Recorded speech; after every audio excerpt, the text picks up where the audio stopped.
Bismillahirrahmanirrahim. Assalamualaikum warahmatullahi wabarakatuh.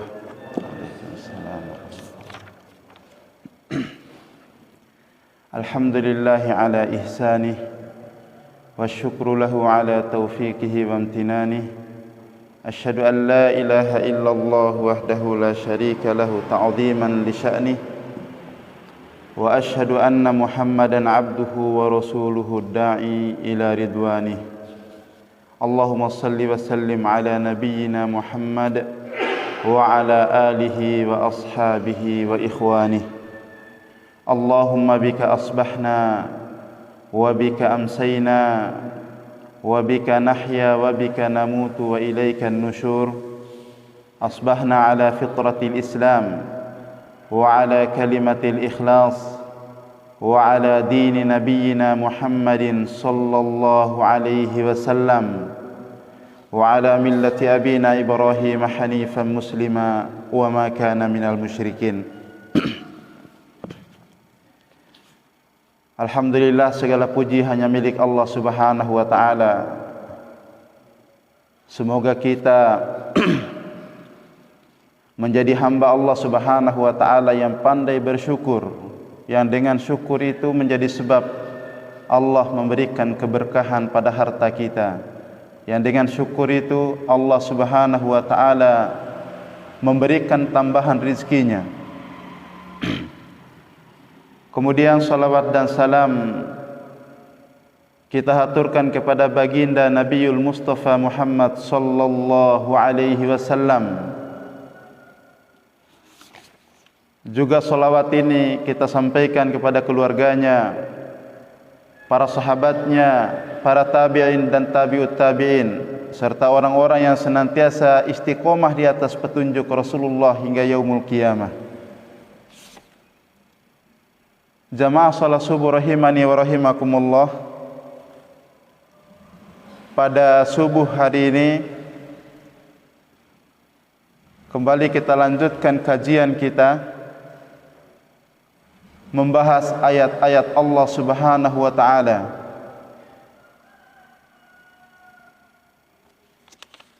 Dan majlis yang paling mulia di muka bumi ini adalah majlis ilmu yang di dalamnya dibahas tentang ayat-ayat Allah Subhanahu wa taala.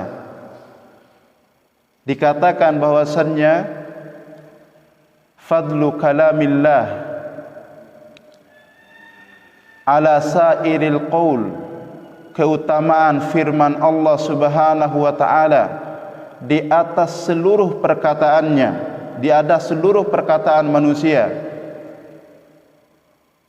adalah kafadlillahi ala ibadi, sebagaimana keutamaan Allah Subhanahu wa taala dibandingkan dengan makhluknya. Maka inilah perbandingan kemuliaan firman Allah Subhanahu wa taala dibandingkan dengan seluruh perkataan manusia lainnya. Sebagaimana kemuliaan Allah Subhanahu wa taala dibandingkan dengan makhluknya. Maka majlis yang paling mulia di muka bumi ini adalah majlis ilmu yang di dalamnya dibahas tentang ayat-ayat Allah Subhanahu wa taala. Maka pada subuh hari ini insyaallah kita akan masuk pada ayat yang ke-23 dan 24 dari surah Al-Baqarah, ya.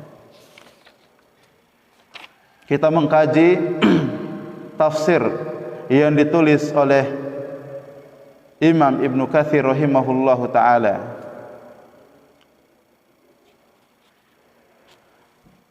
Pada ayat sebelumnya, ya, di ayat 21 dan 22, ya, ini sudah kita jelaskan, sudah dijelaskan pada pertemuan sebelumnya, yaitu ayat ya a'udzubillahi minasyaitonir rajim, ya ayyuhan nasu budu rabbakumul ladzi khalaqakum walladzina min qablikum la'allakum tattaqun. Dan ayat sesudahnya, ayat ini atau dua ayat ini sebagaimana sudah disampaikan kemarin adalah perintah Allah yang pertama kepada makhluknya. Ya. Ini adalah perintah pertama kepada hambanya untuk beribadah kepada Allah Subhanahu wa taala. Lalu Allah menjelaskan siapa Allah. Dialah zat yang telah menciptakan kalian, allazi khalaqakum walladzina min qablikum, dan orang-orang sebelum kalian, la'allakum tattaqun. Dengan ibadah itu kita bisa bertakwa. Kemudian Allah juga sudah jelaskan bahwa dialah Allah yang telah menciptakan, yang telah menurunkan air dari langit, yang dengan air itu tumbuh berbagai macam tumbuh-tumbuhan, dan dari tumbuh-tumbuhan itu keluar berbagai macam buah-buahan dan biji-bijian. Maka di akhir ayat itu Allah Subhanahu wa taala tegaskan, fala taj'alu lillahi andada wa antum ta'lamun. Ini poinnya. Setelah kita mengetahui bahwa Allah yang menciptakan segala sesuatu, yang menciptakan kita dan orang-orang sebelum kita, yang menurunkan air dari langit dan menumbuhkan tumbuh-tumbuhan, maka Allah sampaikan, fala taj'alu lillahi andada. Jangan sekali-kali, jangan menjadikan tandingan-tandingan lain selain Allah Subhanahu wa taala. Kemudian di ayat ini, di ayat 23 ini Allah berfirman, wa in kuntum fi raibin mimma nazzalna ala abdina fa'tu bi suratin min mithlihi wad'u syuhada'akum min dunillahi in kuntum shadiqin. Fa in lam taf'alu wa lan taf'alu fattakun nar allati waquduha an-nas wal hijarah uiddat lil kafirin. Nah, ini ayat yang akan kita sampaikan pada subuh hari ini. Allah berfirman, wa in kuntum, jika kalian, fi raibin, ya, ragu atau berada dalam keraguan, mimma,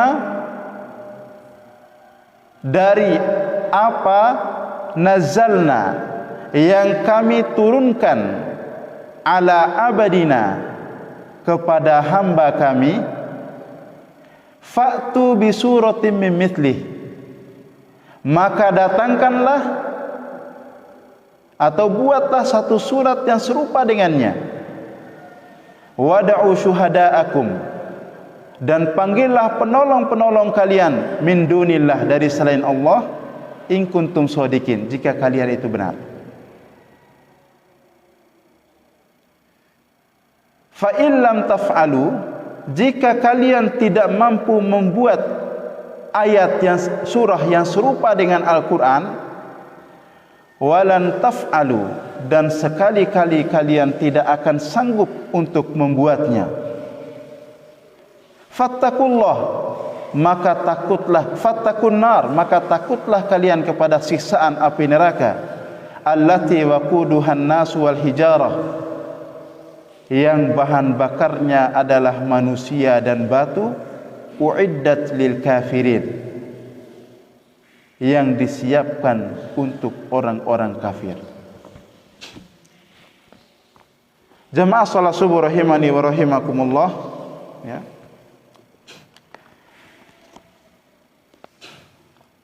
Imam Ibn Katsir rahimahullahu ta'ala, beliau menafsirkan ayat ini,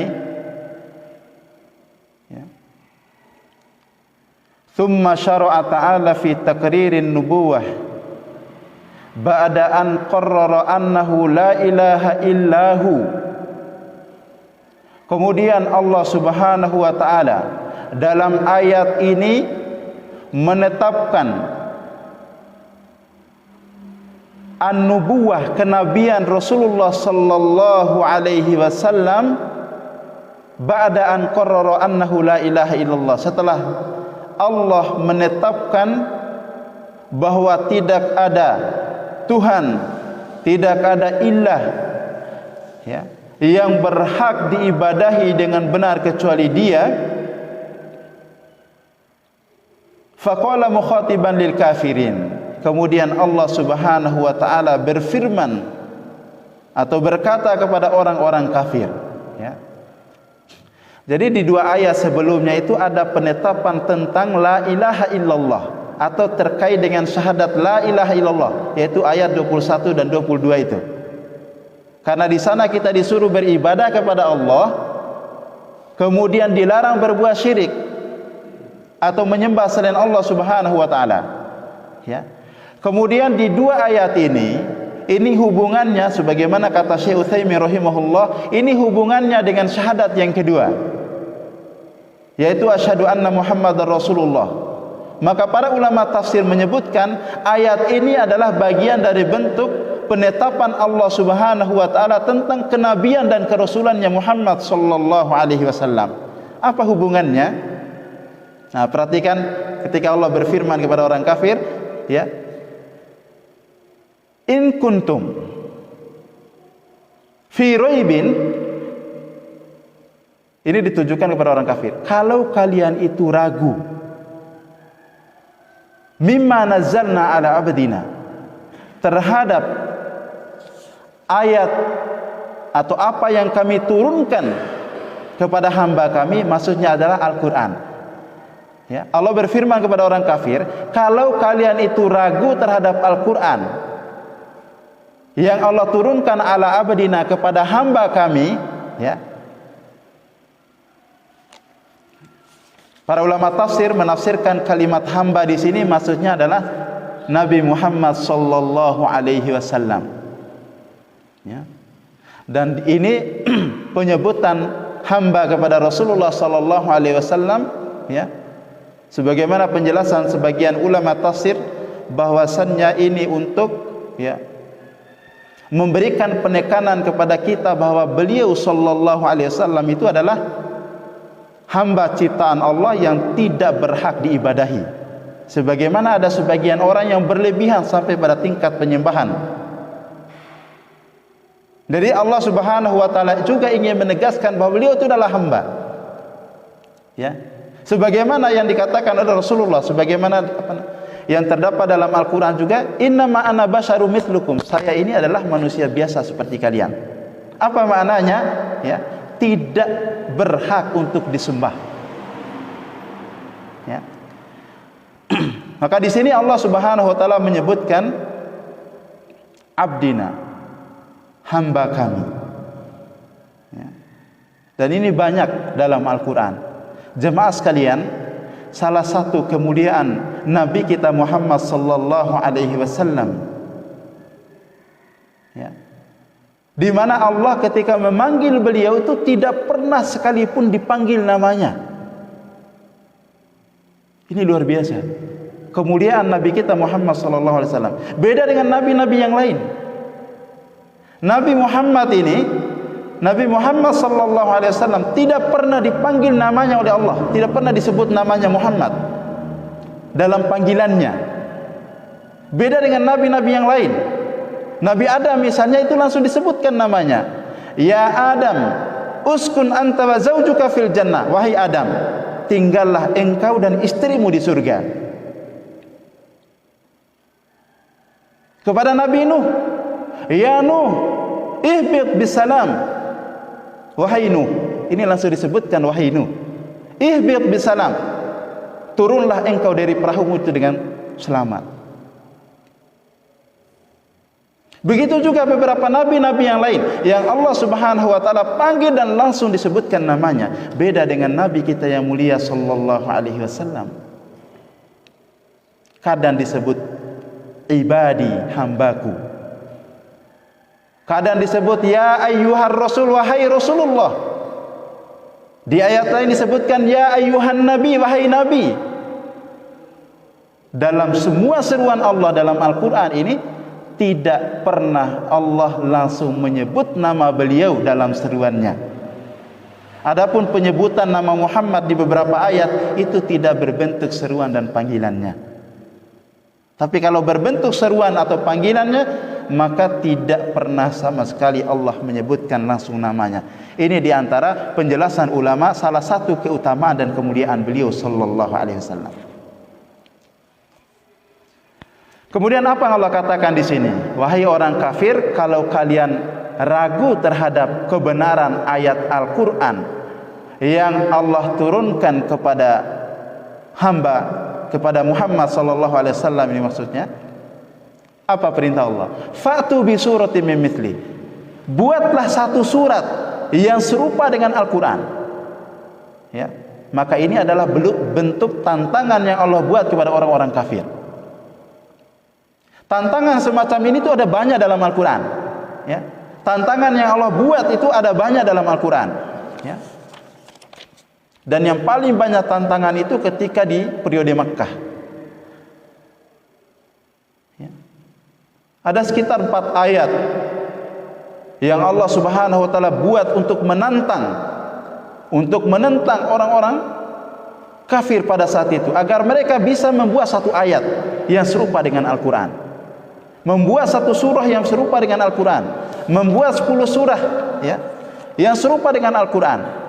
Meskipun semua manusia dan jin itu berkumpul untuk menyusun satu surah dalam Al-Quran, tidak ada satupun yang sanggup melakukannya. Ya.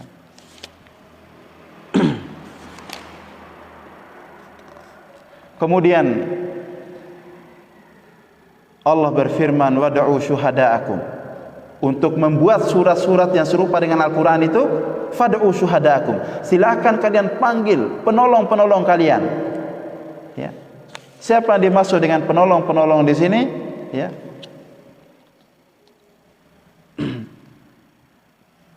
Sahabat Ibnu Abbas radhiyallahu anhuma, beliau berkata, yang dimaksud dengan kata syuhada'akum di sini adalah a'wanakum, ai qauman akharina yusa'idunakum ala dzalik. Yang dimaksud dengan penolong-penolong di sini ya, atau kata syuhada'akum itu adalah a'wan, penolong-penolong atau orang-orang lain yang sama-sama ragu dan menentang kebenaran Al-Quran, menentang kerasulan Nabi Muhammad sallallahu alaihi wasallam.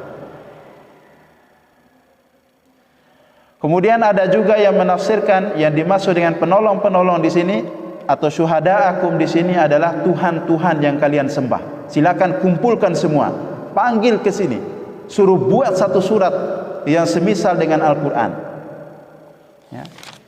In kuntum shadiqin, kalau benar ya, keraguan kalian itu,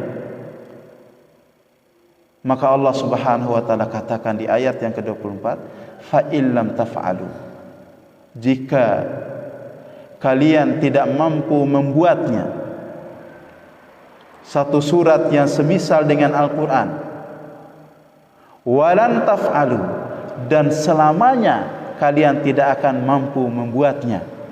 Nah, di sini jemaah ya, di antara mukjizat Al-Quran itu ya, salah satu bentuk mukjizat Al-Quran itu adalah mukjizat dari sisi bahasanya, dari sisi struktur kalimatnya, dari nilai-nilai sastra yang terkandung di dalamnya. Ini yang tidak mampu dilakukan oleh orang-orang Arab lainnya.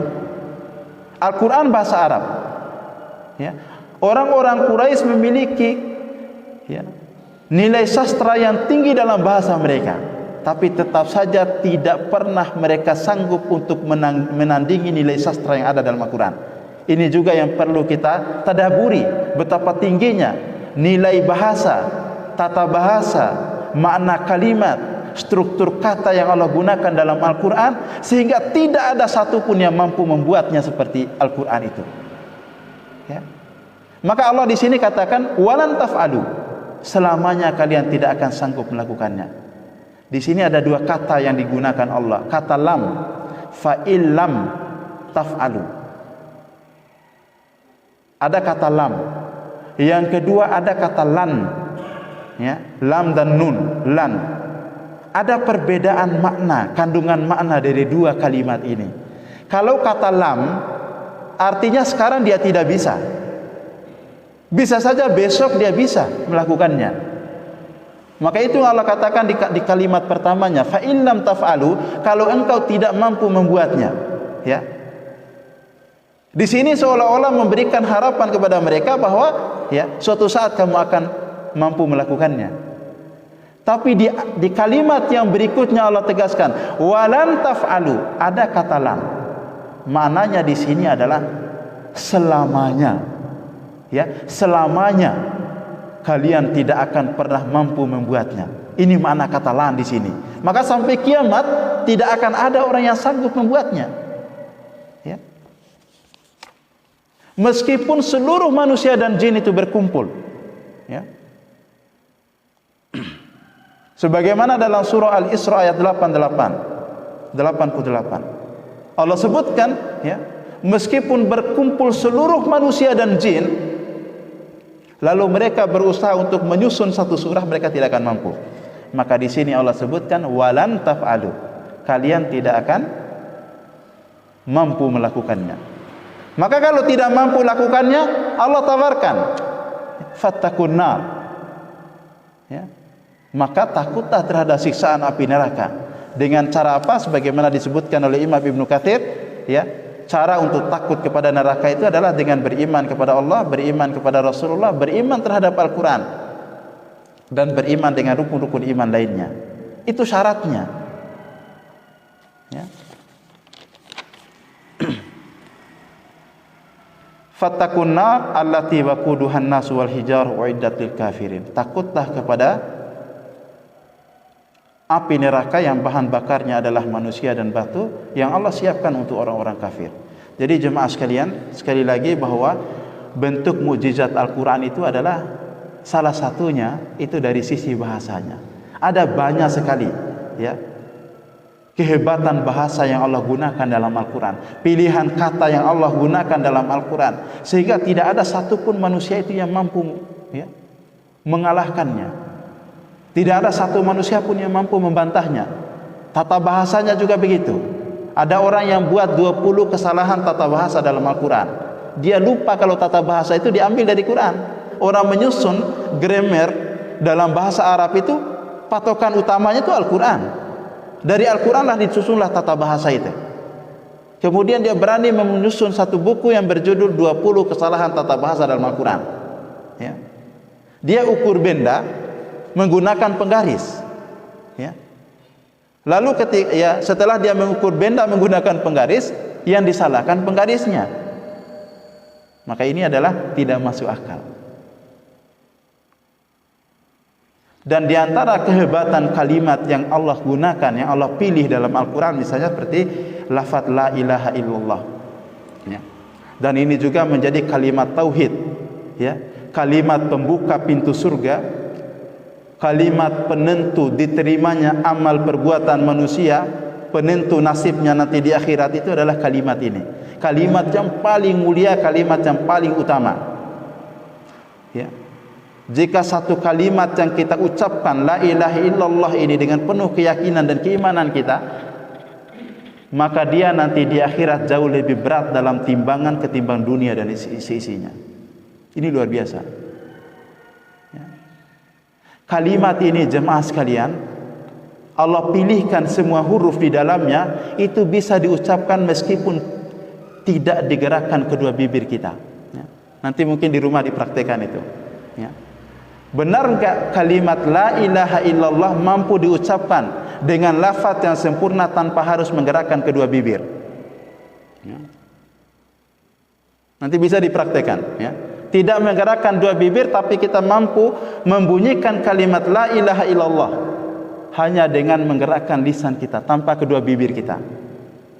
Jadi biasanya kalau ngomong baru sempurna itu harus sempurna suaranya itu harus gerak bibirnya. Tapi kalimat la ilaha illallah ini bisa dilafadzkan dengan sempurna tanpa harus menggerakkan kedua bibir. Nanti dipraktekkan di rumah, bisa enggak mengucapkan dua kalimat ini? Dan ini dibahas oleh ulama, ya. Di antara hikmahnya adalah dalam kondisi orang tidak sanggup menggerakkan badannya, dalam kondisi orang tidak sanggup menggerakkan bibirnya, dia tetap mampu melafadzkan kalimat la ilaha illallah ini dengan sempurna. Ini luar biasa kehebatan huruf yang Allah pilih untuk kalimat terbaik, kalimat termulia, kalimat tauhid penentu segalanya. Ya. Ini luar biasa. Jadi jemaah sekalian, kesimpulan dari dua ayat ini adalah bentuk penetapan Allah terhadap kerasulan Muhammad sallallahu alaihi wasallam, di mana Allah Subhanahu wa taala ingin mengatakan bahwa Muhammad ini benar-benar seorang nabi. Nabi Muhammad sallallahu alaihi wasallam tidak buat sendiri ayat ini, tidak perlu diragukan, ini datang dari Allah. Kalau Nabi Muhammad buat sendiri ayat ini tidak mungkin, karena Nabi Muhammad itu dikenal sebagai al-ummi, nabi yang ummi, buta huruf, tidak bisa tulis dan tidak bisa baca, tapi Allah kasih di Al-Qur'an. Di antara hikmahnya itu biar orang yakin kalau Muhammad sallallahu alaihi wasallam itu tidak buat sendiri Al-Qur'an, karena beliau adalah orang yang buta huruf, ummi, tidak bisa tulis dan tidak bisa baca. Itu di antara hikmah kenapa Allah memilihnya, menjadikan beliau tidak bisa tulis dan tidak bisa baca. Sebab kalau beliau bisa tulis dan bisa baca, nanti akan dituduh beliau itu tulis sendiri ayat, beliau buat sendiri ayat-ayat Al-Quran itu. Tapi karena beliau orang buta huruf, tidak bisa baca dan tidak bisa tulis, ya, makna kata ummi yang sering kita dengar, an-nabiyul ummi, itu adalah tidak bisa tulis dan tidak bisa baca. Kemudian Allah Subhanahu wa taala membuat tantangan lainnya. Kalau masih ragu juga, ya buat satu surat yang semisal dengannya. Itu tidak ada yang sanggup. Nah, ayat ini sekali lagi adalah menambah keyakinan kita, menambah keimanan kita, mengokohkan keimanan dalam hati kita tentang kesempurnaan firman Allah, tentang kesempurnaan ayat-ayat Allah, dan tentang kenabian Rasulullah sallallahu alaihi wasallam. Ini diantara faedah dari dua ayat ini. Mudah-mudahan ini bisa mengokohkan keimanan kita, menambah semangat kita untuk terus mentadaburi ayat demi ayat dalam Al-Quran. Karena sifat orang beriman itu jamaah sekalian, idza tuliyat alaihim ayatu zadathum imana. Kalau dibacakan ayat-ayat Allah, itu akan bertambah keimanannya, bergetar hatinya. Ini sifatnya. Kalau kita belum merasakan itu, ya, belum merasakan itu berarti ada sesuatu yang kurang dari diri kita. Ya. Karena ini adalah bagian dari sifat orang beriman yang Allah Subhanahu wa taala sebutkan dalam surah Al-Anfal. Demikian yang dapat kami sampaikan. Mohon maaf ini terlalu lama. Ya, mudah-mudahan sekali lagi ini bermanfaat buat kita. Mungkin ada hal-hal yang mau ditanyakan.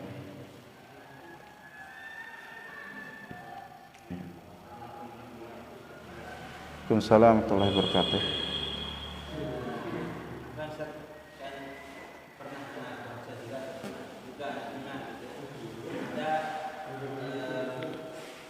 Insyaallah. Nabi setelah wafatnya Nabi sallallahu alaihi wasallam itu yang membuat ayat-ayat yang ini menentang Al-Qur'an. Iya. Nah, bagaimana dengan ayat ini? Iya. Baik. Ini ada pertanyaan, setelah Rasulullah wafat katanya ada yang membuat ayat-ayat sebagai tandingan dari ayat Al-Quran. Itu benar. Setelah Rasulullah SAW wafat, itu ada beberapa orang yang ngaku diri sebagai nabi. Salah satunya adalah Musailamah Al-Kadzab. Ya, Musailamah Al-Kadzab ini juga pernah membuat orang kalau ngaku diri sebagai nabi, yang ditanyakan orang itu apa ayat yang turun kepadamu, ya, sebagai bukti kenabiannya. Maka Musailamah Al-Kadzab pun itu, ya, menyampaikan ayat dari buatannya dengan kemampuan bahasa dan sastranya yang tinggi, ternyata tidak mampu menandingi Al-Quran. Ya. Tentang wanita yang hamil, ini disebutkan oleh Musailamah. Itu ketika datang seorang perempuan tukang sihir yang juga pada saat itu mengaku diri sebagai nabi, namanya Syajah. Ya. Syajah itu dia mengaku diri sebagai nabi dan pasukan itu banyak. Seorang perempuan tukang sihir mengaku diri sebagai nabi, kemudian dia punya bukti kenabiannya itu as-suyuf al-hindiyah, yaitu pedang dari India. Ketika datang untuk menaklukkan pasukannya Musailamah. Musailamah nggak mau berperang, ya. Musailamah Al-Kadzab itu nggak mau berperang. Kemudian menanyakan tentang apa ayat yang turun kepadamu, ya. Dengan gaya bahasa yang tinggi beliau sebutkan tentang ayat yang berkaitan dengan wanita yang hamil, ya. Lupa kalimat ayat yang disebutkan oleh Musailamah. Yang jelas ada, ya. Yang jelas ada. Sajjah juga buat. Ada salah seorang juga buat ayat, ya. Ketika berperang melawan pasukan Khalid bin Walid, kemudian dia mengaku diri sebagai nabi, ya. Pasukan dia, nabinya kabur, pasukannya juga berantakan, banyak yang terbunuh. Termasuk Musailamah. Musailamah Al-Kadzab ini mengaku diri sebagai nabi, lalu dibunuh oleh seorang mantan budak yang namanya Wahsy. Sajjah juga. Ini terjadi pada masa kepemimpinan Khalifah Abu Bakar As-Siddiq. Adapun beberapa bunyi ayat yang mereka buat itu, ya wallahu alam. Yang jelas ada dalam kitab tafsir juga ada, ya. Demikian bisa dipahami. Baik, kita akhiri kajian kita di subuh hari ini dengan sama-sama membaca doa kafaratul majlis. Subhanakallahumma bihamdik, asyhadu an la ilaha illa anta, astaghfiruka wa atubu ilaik. Wassalamualaikum warahmatullahi wabarakatuh.